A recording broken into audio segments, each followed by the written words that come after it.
But I also want to say something also too, and this is a little off topic, but just in this moment, because here I go doing the thing, right? Um, when you're a solopreneur, which you are, you cannot do it all, even if you're doing it full time.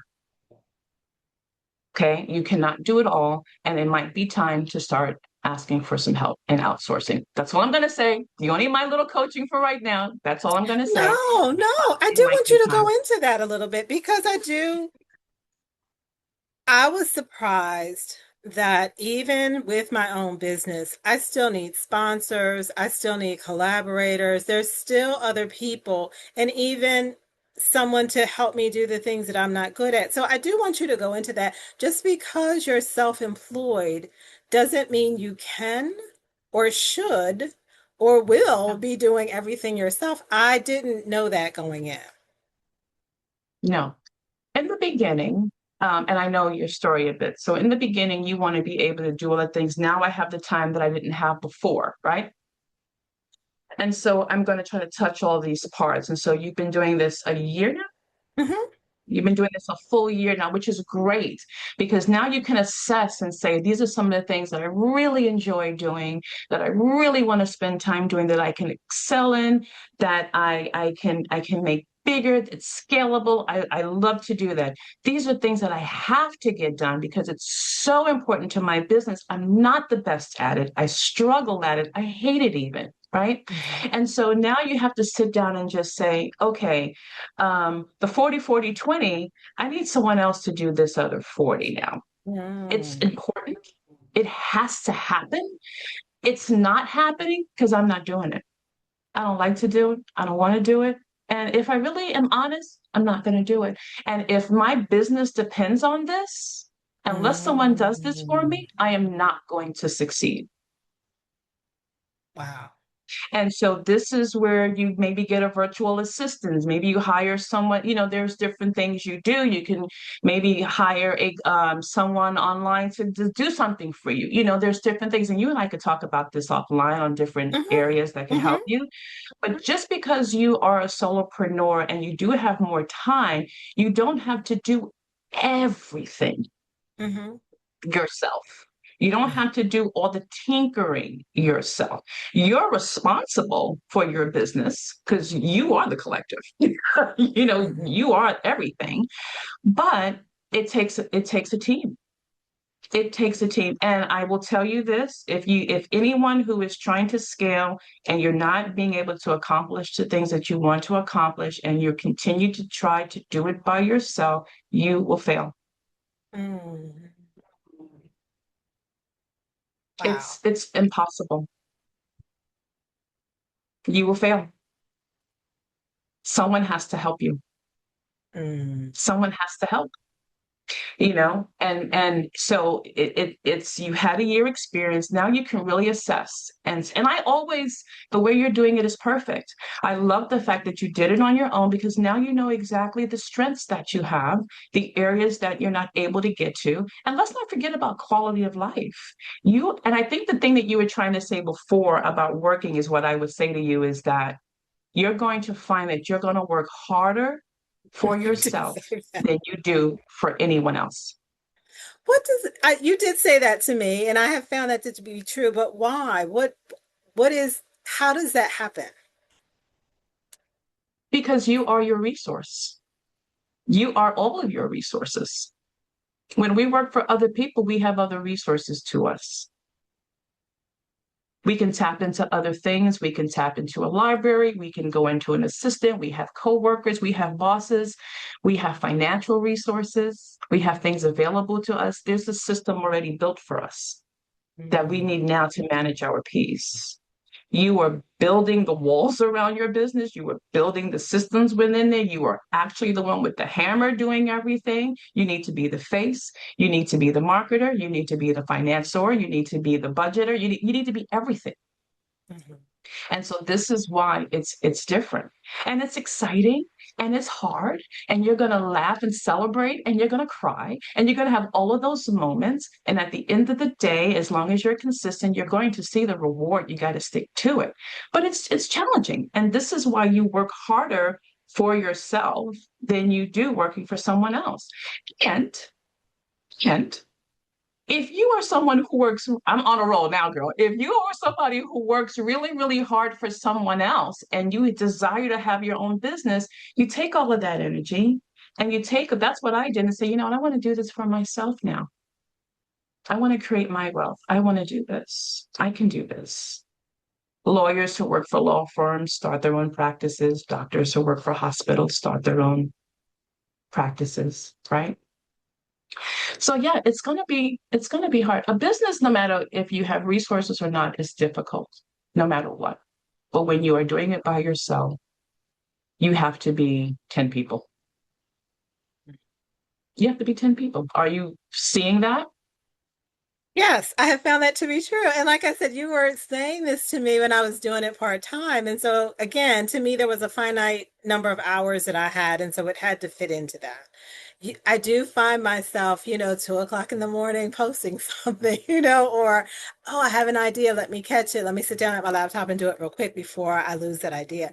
I do find myself working more throughout the day and on the weekends, working than I ever would have. I was very compartmentalized that these are my work hours, Monday through Friday, and with no spillage, anywhere. It's not coming into the weekend. It's not coming once I leave the office. It's not coming.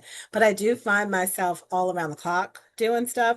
And after a while, I'll get better boundaries with it. But I'm not that person to get up at 2 o'clock and get on the computer. Like that's never been my personality. And I watch myself now and it's like, oh my goodness, like I'm doing it. Or someone will call, I'm on vacation and someone will text, I'm trying to get into your class and the platform doesn't work, and so, I have to stop and take care of that. And I'm surprised, is that the word? Not surprised because I have other friends who have their own business and I always wonder like, why are you doing stuff at all kind of crazy hours? We're on vacation. Like, why are you doing this? Like, because there's nobody else to do it. If this That's right. person wants to take my class and can't get in, I have to fix that. Um, I am being stretched. It's bringing out a different part of my personality. Self-motivation is a huge learning curve. I thought I was really good at getting things done and I have my little plans and my list. Self-motivation has been a key issue for me. Sit down at the desk in the morning for a couple hours and do something, but I want to go outside or I want to do this or I want to do that. And it's like just a couple hours, the discipline, the self-discipline Yes. to, if I Yes. don't do things now, I'm offering a class in September. If I don't start doing things now, when that class comes, I won't be ready. And so to start doing little incremental things like that is the discipline that I'm learning that I thought I had, but it shows up maybe in a different way now. Yeah. Yeah. No, I mean, it's like being in a new relationship, right? We Hmm. never know exactly who we are until we get into a new relationship and they start checking us and we're like, oh, I do that, like that kind of thing. And so that's what it is, But I have to tell you, I remember getting your emails that you would send at 2 o'clock in the morning. And I'd be like, it's what is happening? I would call you like, you okay? And you Like would say, I twice you got your just email. send it It off. was Are you pretty okay? long. I'm going to print it off and we can go through the whole thing together. But I was trying to put my thoughts together and I thought the more I explained, the better you would be able to understand. You're like, yes, I got your email at 2 o'clock in the morning. But it was just, you I got lit it. something in me that I wanted to capture while it was there because it hadn't been there before. And I guess I was afraid I was going to lose it if I didn't jump on it when it came up. But it was exciting to me. I was just like, wow, you're really, really starting to look at this differently and look at this thing holistically. And you're absolutely right. If you get that thought 2 o'clock in the morning, you need to capture that and write that down. And this is your business, Kimberly, and that's never going to change. It shouldn't, I should say, never say never.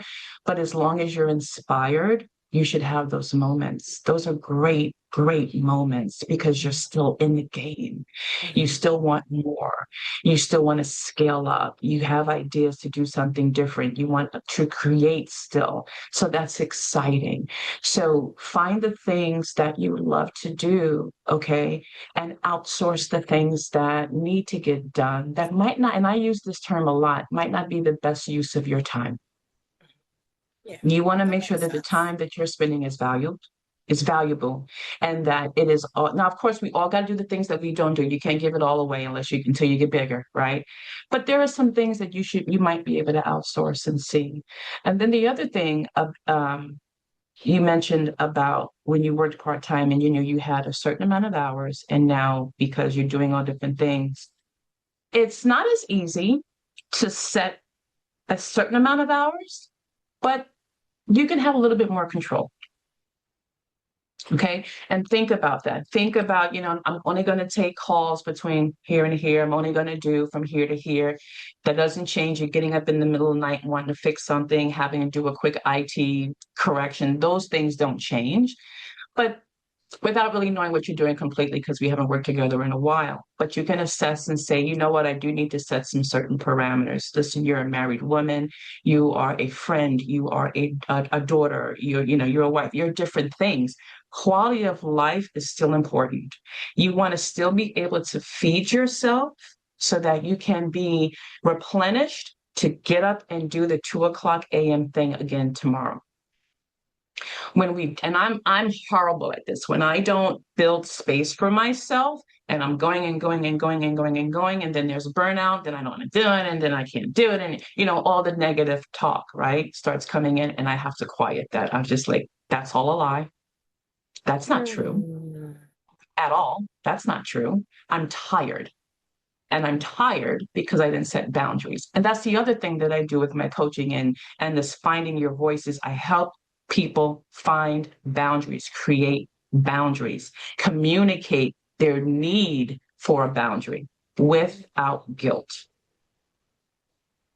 That's important. That's a biggie. That's a biggie. There's so much. There's so many questions I have to have. This hour flew by. Yeah, thank you so much. You have made a huge difference in my life, and I hope that that's coming across. I hope I've told you all of the things that I can think to tell you. I know you remember how it was when I started, and I keep wanting to show you, see, I learned how to do this. See, I'm doing this now. Like I keep wanting to bring stuff back to you. Like I listened, I'm doing it. You've just been an amazing person. I'm so glad we met. I am so happy that you brought all of yourself, not just who I thought I was going to work with for one particular thing. And you're like, no, you need help with all of this. I'm going to give you everything I got. And it has made such a huge difference. And I hope that I'm communicating now and I have in the past, and I continue that it would not be what it is now if I hadn't crossed paths with you. And to me, that is amazing. I'm so grateful for that. Don't you make me cry on this camera. I know I'm Don't you tearing do up a this. little bit. Okay. Don't you do this to me. Thank you. Let me let me do what I coach. Let me receive my flowers. That's another thing that we don't do. Let me receive my flowers. So thank you for that. I cannot tell you how you are pouring into me right now. The therapist who needs the therapist, right? The coach needs a coach sometimes too. And a lot of times, oftentimes. And I need to be inspired too. So the words that you're saying to me right now is exactly what I needed to hear. Oh, Um, and I thank you for that. And I want you to know that I'm always here for you. Whenever you want to have a quick call, I'm here. I watch you. I follow you. I am so proud of you. I see what you're doing, and you're doing the thing, girl. So I truly. applaud you Thank you. Thank you, Cherie. because we need that. But it's the truth. There's still, I'm sure, 10,000 things on your to do list that you need to get done. But I want to tell you something. Celebrate your wins. Do not forget that. That is so important. This that you have been creating, this series, and I've been watching the series and the other conversations that you've been having, and now being a part of it and see how it is managed. Chef's kiss. I'm so proud of you. Thank Keep you so going. much. Keep going. Don't stop. Keep going. When it's hard, don't stop. When you feel no traction, keep going. Because everything that you're doing today is going to show up eventually. You're building brick by brick. Keep going. And don't forget Thank, this. When you find your voice, you strengthen your position and apply that into family, business, associates, everything. When you find your voice, you strengthen your position.